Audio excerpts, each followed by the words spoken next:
بارگاہ جد کریم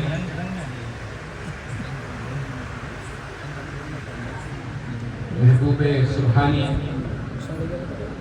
تاریخ السلطنت شہنشاہ ترکستان شہنشاہ بلخ و بخارا شہنشاہ سمرقند و ہرات کی بارگاہ ہے۔ عزیزان محترم، ہم جتنا عام اس بارگاہ کو سمجھتے ہیں یہ اتنی عام بارگاہ نہیں ہے۔ یہ وہ بارگاہ ہے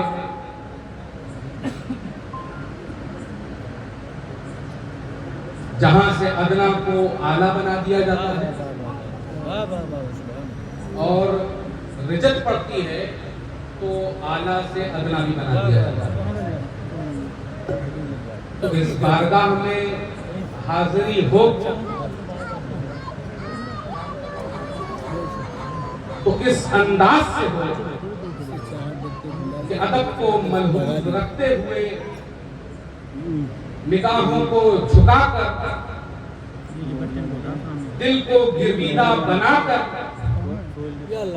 عشق و محبت سے لبریز ہو کر اس بارگاہ میں حاضر ہونا۔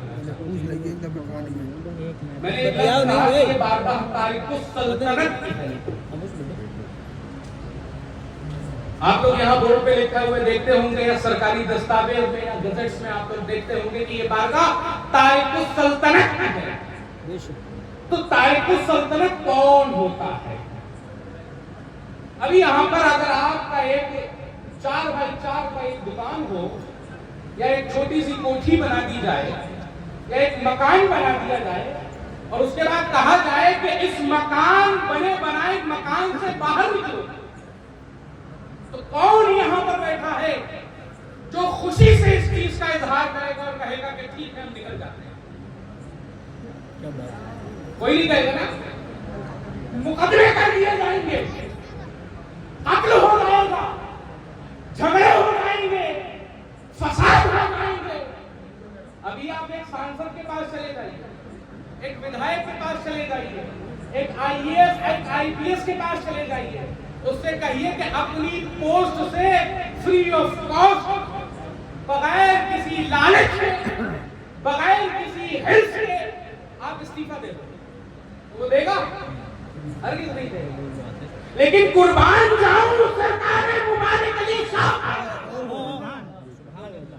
کہ جس نے بادشاہت کو ٹھوکر کہ اپنے نانا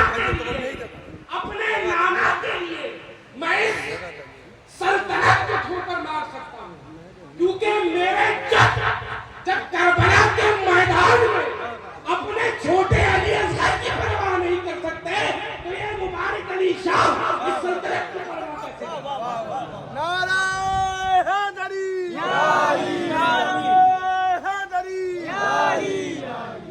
یہ مبارک علی شاہ اس سلطنت کی پرواہ کیسے کر سکتا ہے؟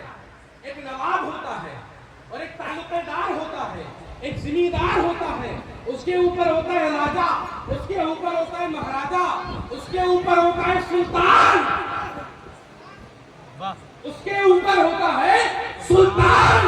اور یہ بارگاہ کسی نواب کی نہیں، زمیندار کی نہیں، تعلقہ دار کی نہیں، کسی راجہ کی نہیں، کسی مہاراجہ کی نہیں، بلکہ سلطان کی بارگاہ ہے، جو بلخ کا بادشاہ تھا، جو سمرقند کا بادشاہ تھا، جو بخارا کا بادشاہ تھا، جو ہرات کا بادشاہ تھا، اور اس بڑی بنائی سلطنت کو ٹھوکر مار کر دین محمدی کے لیے، اپنے نانا کے دین کے لیے محبوبہ میں نعرہ تکبیر، نعرہ رسالہ، سیدان مبارک علی شاہ، سیدان مبارک علی شاہ۔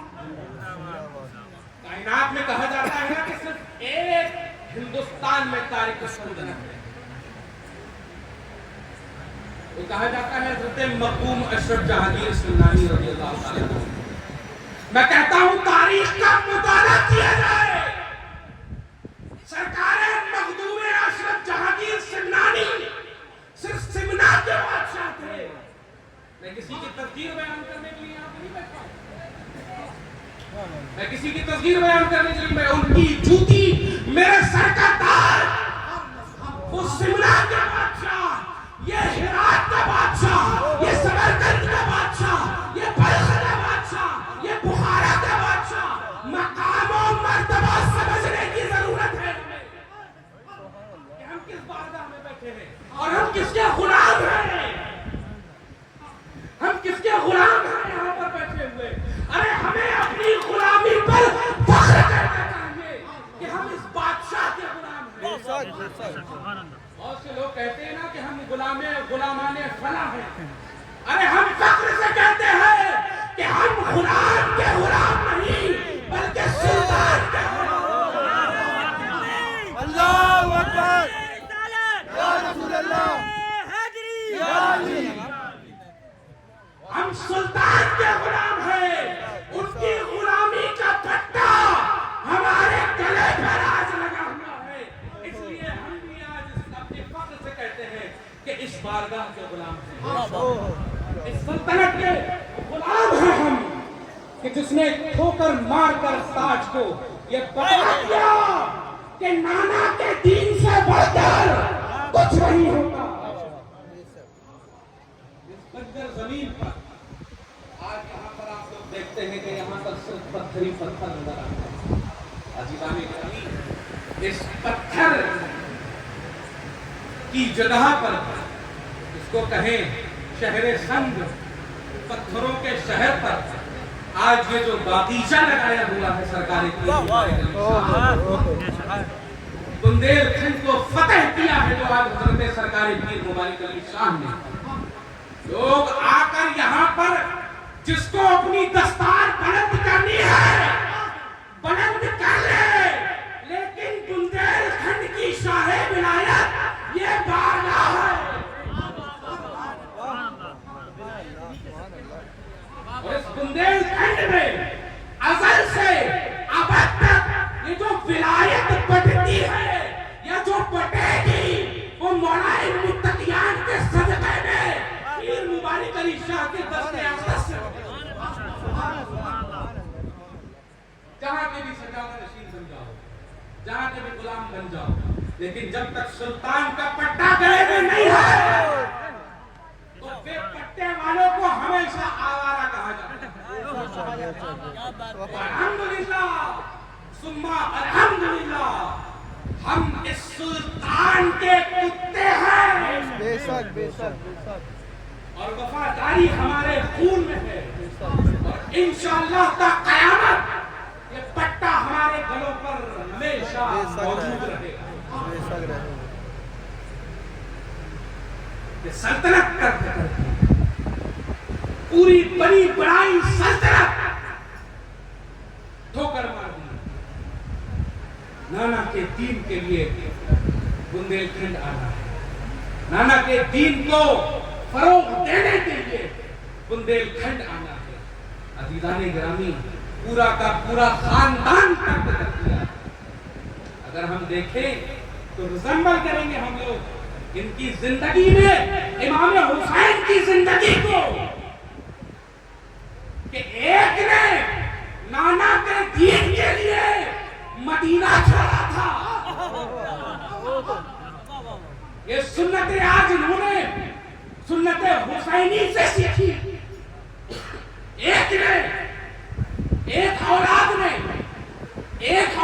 نے نانا کے دین کے لیے مدینہ چھوڑا تھا.